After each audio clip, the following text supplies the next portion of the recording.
Alors, après cette conversion, est-ce que la transformation a été immédiate ou progressive? Pour moi, c'était le jour, ça fait clic là. Le jour là jusqu'à maintenant là, c'est rentré. C'est-à-dire que j'ai compris. C'est le jour là que ma décision définitive est venue maintenant là. J'ai dit, il faut que je plaise à Jésus. Celui que j'ai rencontré à l'hôpital, que j'ai abandonné, il était là pour moi. Mais moi, je lui ai demandé tout ce qu'on a dit à l'hôpital. Il a fait le contraire. Donc, ici aussi, quelqu'un vient me taper. Une semaine jusqu'à dans 2 semaines. Et j'ai reçu Jésus. J'ai compris l'autorité du croyant. Là, j'ai su qu'il y a une puissance dans Jésus. Donc c'est fini. J'ai tout. C'est-à-dire que, comment je peux dire? J'ai tout abandonné pour suivre le Seigneur. Donc je voulais le connaître. Je voulais le plaire. Je me suis donné. C'est que c'est pas quelqu'un qui va venir encore me prêcher encore un autre Jésus. Je ne veux plus autre chance. La chance là, il m'avait donné à l'hôpital.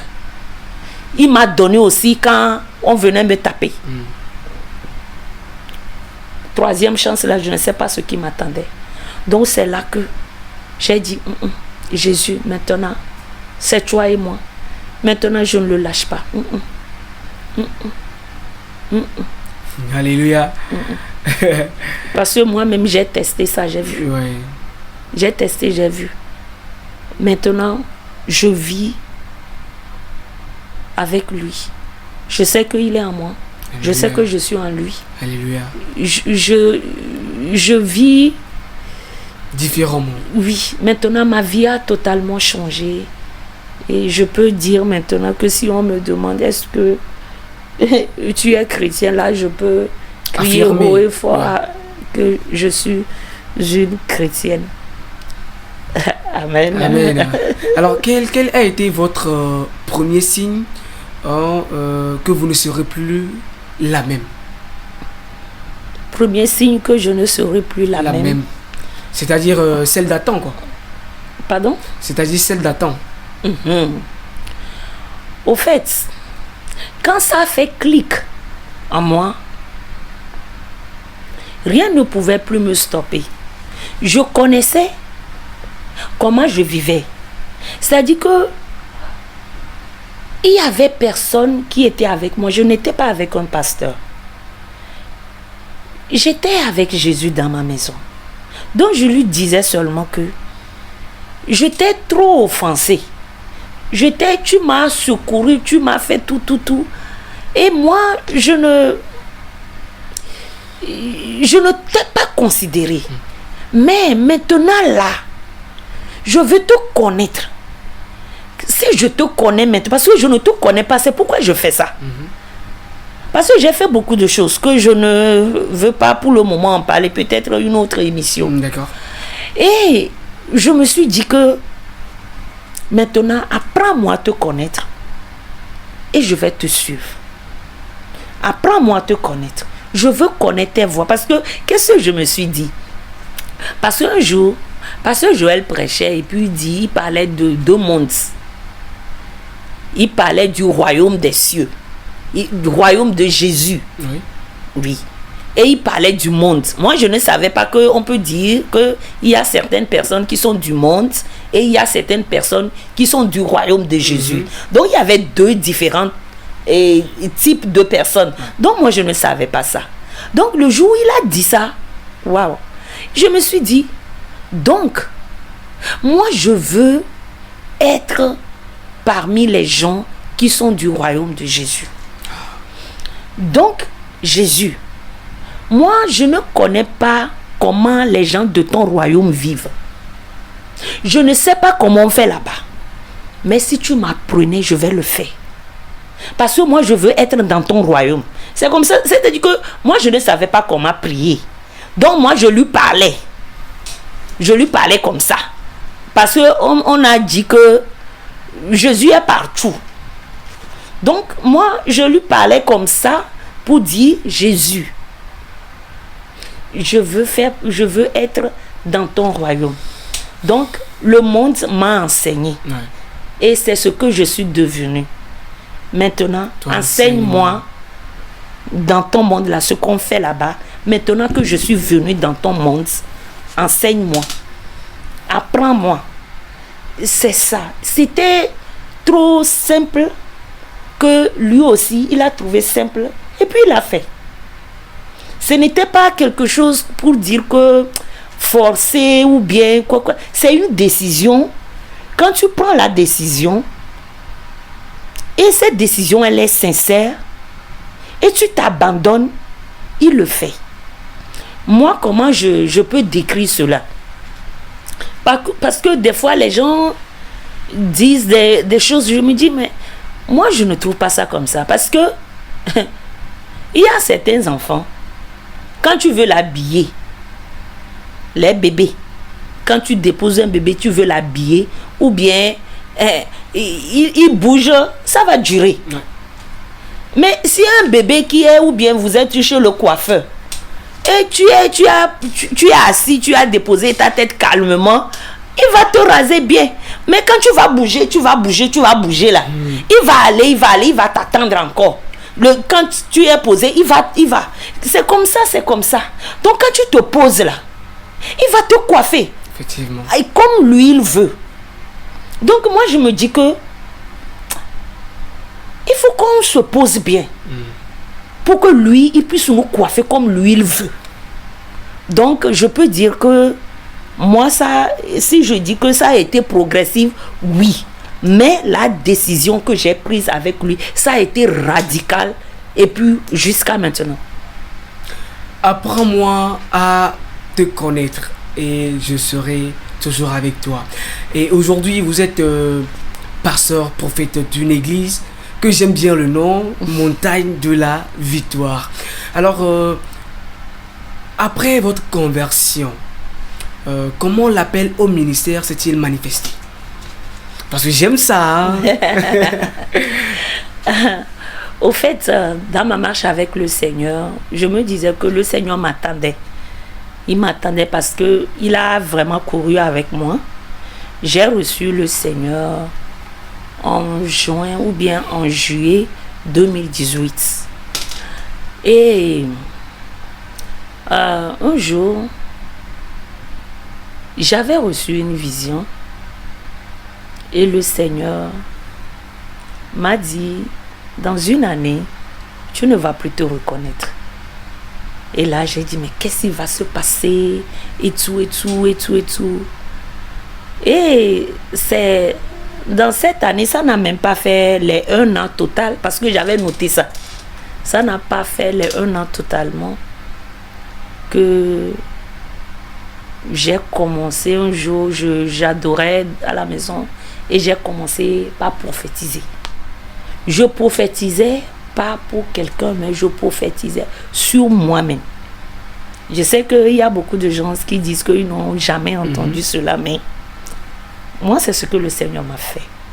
Et je le dis haut et fort. Yeah. Dieu n'est pas limité. Moi-même, je prophétise. Ce que je vis aujourd'hui, je l'ai prophétisé, sorti de ma propre bouche. Moi-même, je disais ça. Parce que j'étais seule. Dieu va utiliser qui pour me parler? Donc, moi-même, je prophétisais sur moi. Ça venait. Des heures. Au moins, si j'avais quelqu'un qui était à côté de moi, qui connaissait ces choses, il me dit, enregistre, fais ça. Donc, moi, je ne comprenais pas ce qui se passait. Et 2 ou 3 jours comme ça, et j'ai commencé par parler en langue. Je parlais toutes les langues, pas toutes les langues, mais je parlais l'anglais, chinois, je parlais les Kuba et Lingala. Je parlais beaucoup de langues. Je parlais kabyère, je parlais assez de langues. Je parle une langue comme ça, 30 minutes, 20-30 minutes comme ça, une autre langue vient. Des langues que vous ne connaissez pas? Des langues humaines. Waouh. Oui, que vous ne connaissez pas, genre, c'est-à-dire... Je ne connaissais pas. Est-ce que vous parliez le chinois avant? Mais le jour-là, vous avez parlé le chinois. Waouh. Je parlais presque les langues venaient, les langues humaines. Et là, au moins, comme j'étais un peu, en ce temps-là, ça faisait déjà 1 an de ma vie chrétienne. Et on enseignait sur le parler en langue et tout, parce que j'avais mes sens et tout. Donc, j'avais noté, j'avais enregistré ces audios. Okay. Donc, quand les langues venaient, j'enregistrais.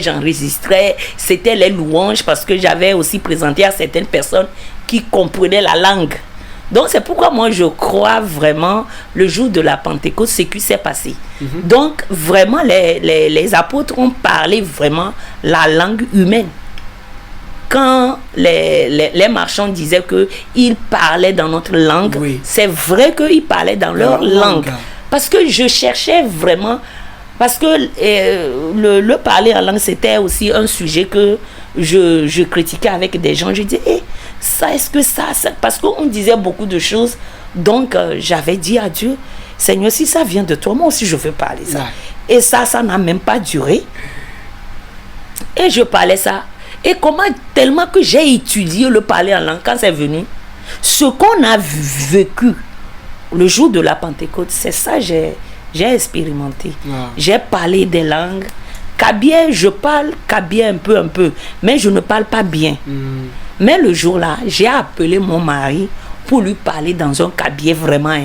Lui-même, il a dit, ça c'est Dieu. Là, maintenant là. Grâce à Dieu. Hein, là, je parlais et puis lui, ce que je lui disais, tout, je prophétisais sur lui, mais en kabyère, lui, il était vraiment... Là, il a cru, parce que lui aussi ne croyait pas en parler en langue. Il ne croyait pas qu'on peut... Parce que lui disait que c'est pour les pasteurs. Oui, il disait que c'est pour les pasteurs. Donc, de faire attention qu'un démon peut rentrer dedans et tout. Mais le jour-là, comme je parlais dans sa langue maternelle, et là, elle a cru à la puissance du Saint-Esprit. Donc, je peux dire que l'appel a commencé par la prophétie. Donc, cette prophétie, je savais parce que je parlais, le Seigneur me dit ce qu'il veut faire de moi. Il me disait toutes ces choses. Et c'est moi-même qui ai prophétisé cela. C'est comme ça l'appel est venu, premièrement. Alors, comment avez-vous confirmé que cet appel venait vraiment de Dieu et non de vous-même? J'étais allée à Lomé. Et pendant les vacances, parce que je voulais me... À Lomé, en ce moment, vous étiez en Allemagne? En Allemagne, oui. Et donc, je suis venue à Lomé pour me faire baptiser. Et quand je suis venue, le premier jour, le pasteur m'a regardé et puis le pasteur et le prophète.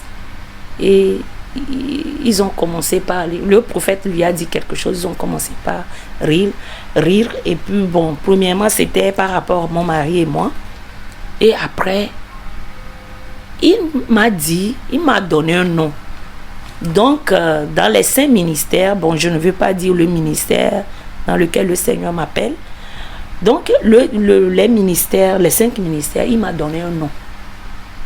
Par exemple, pasteur, me dit, pasteur Émilie, ou bien évangéliste Émilie. Donc, il m'a dit ça.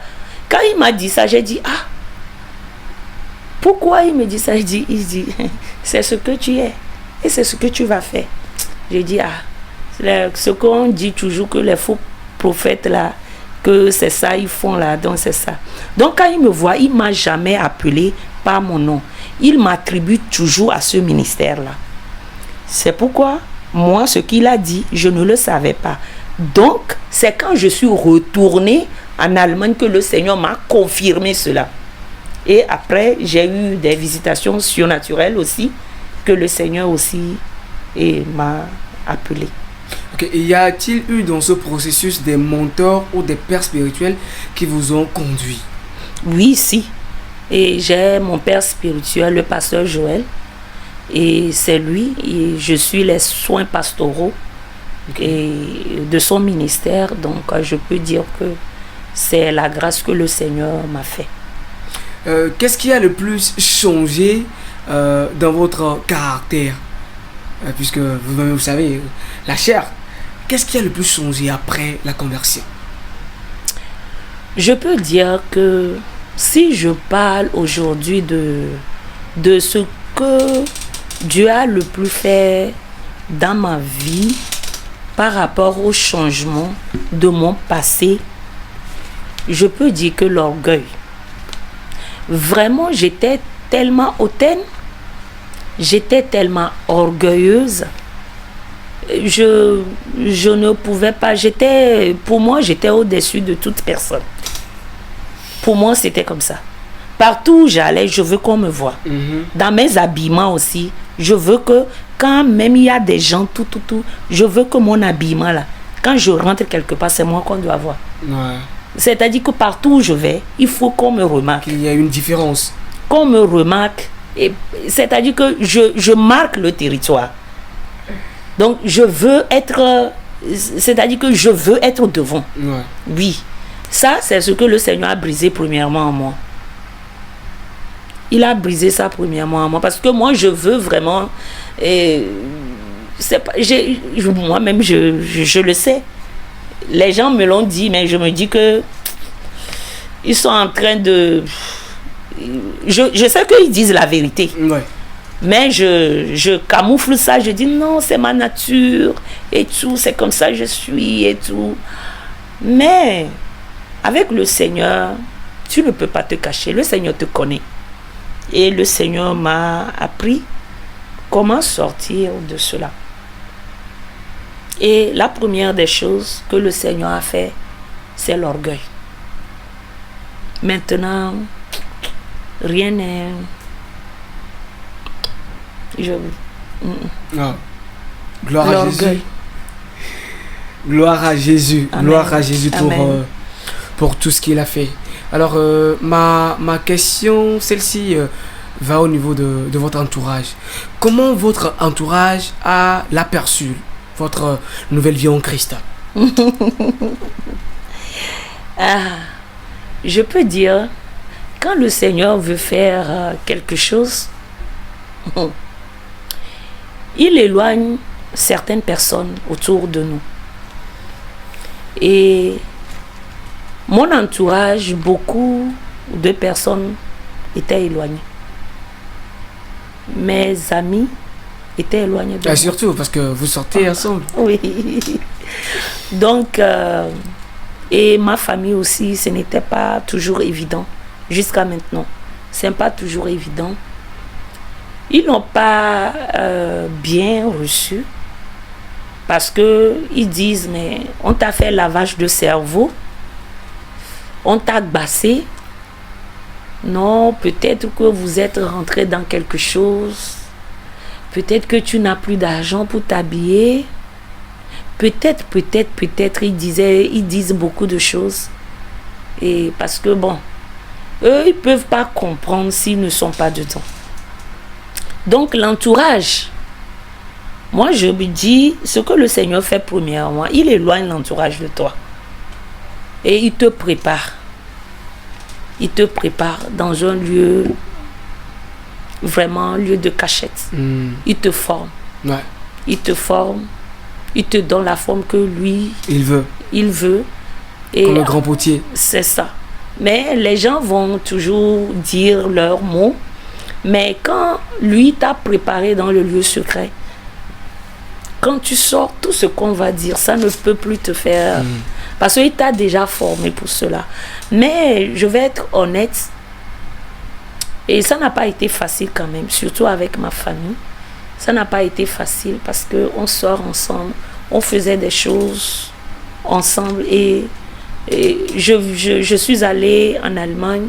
Je reviens, je pense, 2 mois plus tard, je suis chrétienne, j'ai changé tout.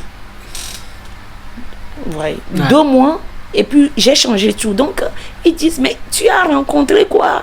Qu'est-ce qui s'est passé? Mais c'est comme il y a quelque chose que je dois les rencontrer. Je dois les rencontrer. Parce qu'ils disent, mais tu étais ici, mais on fait tout. Maintenant, tu es venu, c'est le calme, chrétien, à l'église, lire la Bible, prier. C'est parce que je cherchais la face de Dieu. Je voulais connaître Jésus et tout. Donc, je pleurais dans la présence de Dieu. Ils entendaient, ils disent, mais qu'est-ce qui arrive, cette petite-là? 2 mois, on l'a vue, mais qu'est-ce qui s'est passé? Donc, ça n'a pas été facile. Donc, il y a certains de mes parents qui sont allés même voir les prêtres pour qu'on puisse leur donner les encens. Et ils aspergent à la maison parce qu'ils pensaient que c'est un démon qui m'a visité. Parce qu'ils disaient, mais qu'est-ce qui s'est passé? Parce qu'il n'y a jamais eu ces choses dans notre famille. Que quelqu'un reste dans la présence de Dieu, soupire après la présence de Dieu, cherche la face de Dieu et tout. Donc, eux, comme ils n'ont jamais vu ça, ils disent que, c'est qu'on lui a fait quelque chose. Il faut que... parce que je n'allais plus à cette église où je disais. Donc, il faut quand même qu'on puisse m'aider.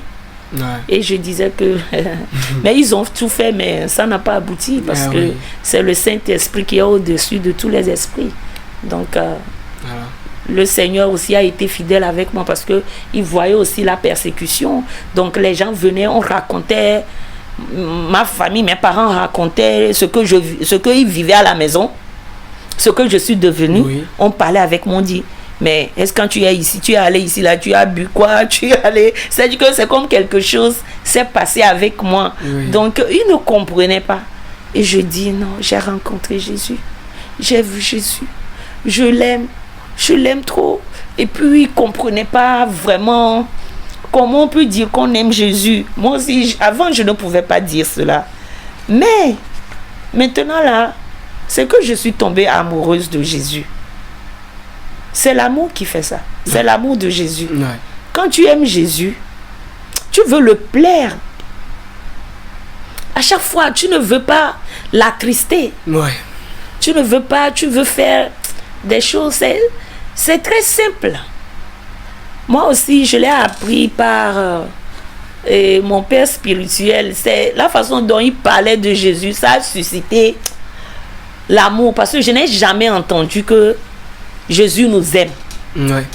Je n'ai jamais entendu aussi que on puisse avoir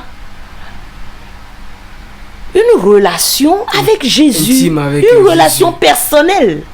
Waouh! Là, une relation avec Jésus. Comment ça se fait? Comment on peut avoir une relation avec Dieu? Mais lui, il parlait, il parlait. C'est comme c'était une personne comme un mari que tu peux aimer, avoir une relation. Il parlait, donc ça m'a trop c'est ça même qui m'a poussé à avoir une relation avec Jésus. J'ai dit, mais la façon dont les gens là parlent de Jésus là, est-ce que c'est le même Jésus qu'on nous enseignait là? Donc je peux dire que l'entourage c'était ça. C'est ça. De celles qui aimaient les boîtes de nuit, qui aimaient les fêtes, qui vivaient dans l'impudicité, aujourd'hui vous êtes devenu, je peux dire, une couronne. Une couronne parce que vous êtes aujourd'hui ministre de Christ, pasteur de l'église Montagne de la Victoire, et vous êtes une bénédiction pour cette nation. Alors, quels sont les défis que vous confrontez aujourd'hui dans votre ministère? Pardon? Je peux dire, premièrement, le grand défi que moi, personnellement, je rencontre. Mais bon, aujourd'hui, je ne peux plus dire que c'est un défi. Je l'ai rencontré, mais maintenant, je l'ai surmonté par la grâce de Dieu. C'est que l'histoire que la femme ne doit pas prêcher. La femme ne doit pas prêcher. La femme ne doit pas prêcher. La femme... Mais on a vu Marie de Magdala avec Jésus. On ne veut même pas aller en détail, moi seul suffit. Je me dis, je dis toujours, je dis si Dieu n'a appelé aucune femme dans le monde, Ouais. moi Dieu m'a appelé. Ah oui. Moi, Dieu m'a appelé 100%. Yeah. Même si Dieu n'appelle pas des femmes, il faut que le monde sache que moi, Dieu m'a appelé. Yeah. Et je n'ai pas de compte à rendre à qui que ce soit pour montrer que ici c'est écrit, c'est comme ça. Moi, je dis toujours, si Dieu n'appelle pas des femmes, moi, Dieu m'a appelé. Donc, c'est ce que j'essaie, c'est le grand défi que j'ai rencontré. Et ça m'a fait vraiment du mal, parce que le jour où je suis allée pour acheter les chaises pour l'église, et quand je suis allée, le vendeur, je lui ai dit que j'ai besoin de... Je lui ai dit le nombre de chaises que je veux, la quantité que je veux. Et à cette quantité-là, elle dit, et il me dit, c'est pour une église, ou bien c'est pour bar, c'est pour une buvette, ou bien une église. Et j'ai dit oui, on veut faire un don pour une église. Et il me dit, ah, si c'est pour une église, ah, ça c'est la maison de mon père. Et il y a 3 sortes de qualités, je vais vous donner la première qualité. Et j'ai dit, ah ok, d'accord, merci. Et puis, il me dit, vous êtes une servante de Dieu, vous êtes pasteur. Non, il m'a plutôt dit, vous êtes appelé. Je dis non. On compte les chaises, Après, il vient encore, il me dit, maman, le Seigneur ne vous a pas appelé. J'ai dit non. Bon, les chaises c'est pour un don à une église. 3e fois, il vient encore, il me dit, mais vous n'êtes pas appelé, vous n'êtes pas une servante de l'Éternel. 3e fois, j'ai dit, ah, moi non, mais mon mari, oui. Et je suis rentrée dans la voiture et j'ai commencé par pleurer. C'est comme j'ai renié Jésus. Pourquoi je l'ai fait? Parce qu'on dit que la femme ne doit pas prêcher. Et je dis, ah, comme il m'a demandé, donc je ne sais pas quelle croyance il a, quelle doctrine, donc je ne voulais pas en parler. Donc, quand je suis rentrée, je pleurais, j'appelais des gens, je disais, oh, c'est comme ça, je sentais, comme j'ai renié Jésus. Et mon cœur, c'était comme, et comment on peut dire ça? C'était comme quand on dit, comment on peut dire? C'est comme l'apôtre Pierre qui a renié Jésus. Et je sentais cette douleur-là au fond de mon cœur. J'ai dit, ah, j'ai renié Jésus. Je sentais la même douleur que l'apôtre Pierre a senti. Je peux dire que j'ai senti cela. J'ai dit, j'ai renié Jésus. Et là, je suis rentrée tellement triste. J'avais honte de moi. Je ne voulais même plus. J'ai dit, ah, j'ai renié Jésus et tout et tout. Et quand j'ai parlé à certaines personnes, ils m'ont dit, ah, il faut aller et tu vas aller dire à ce monsieur que tu es une servante de Dieu, que tu n'as pas dit la vérité et tout. J'ai dit, oh, j'ai honte, comment je vais encore aller là-bas et tout. Mais Dieu m'a fait aussi grâce. Et je pense 2 dimanches après, et je suis allée vers le monsieur et je lui ai dit, ah, monsieur, c'était moi qui suis passé pour les chaises. Et il dit, oui, je vous connais. Et j'ai dit, ah, quand vous m'aviez demandé si j'étais une servante de Dieu, je vous ai dit, non, vous avez dit, est-ce que je suis appelée?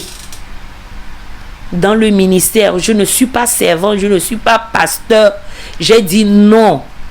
Et je lui ai dit, vous m'excusez, je suis vraiment appelé. Je sers dans une église et je suis leader dans une église. Mais comme les gens n'aiment pas entendre que la femme prêche, c'est pourquoi je n'ai pas voulu dire cela. Et il m'a dit, quand tu es venu premièrement, tu es sorti de la voiture, Dieu m'a dit, c'est ma servante. C'est pourquoi il m'a demandé 3 fois.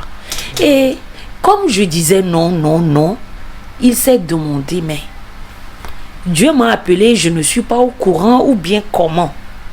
Quand je suis parti, il posait la question à Dieu. Et Dieu lui dit, je suis, comme on dit, je ne suis pas sûr de moi. Là, c'était la vérité aussi que je n'étais pas sûr de moi. Pas sûr de mon appel. Mais les gens font que, je ne sais pas, je cachais mon appel. Ouais. C'est depuis le jour-là que j'ai reçu cette délivrance-là. Je dis, haut et fort, je suis la servante de l'Éternel. Qui plaise ou qui ne plaise pas, je suis oint de l'Éternel. Alléluia. Et c'est ça. Alléluia.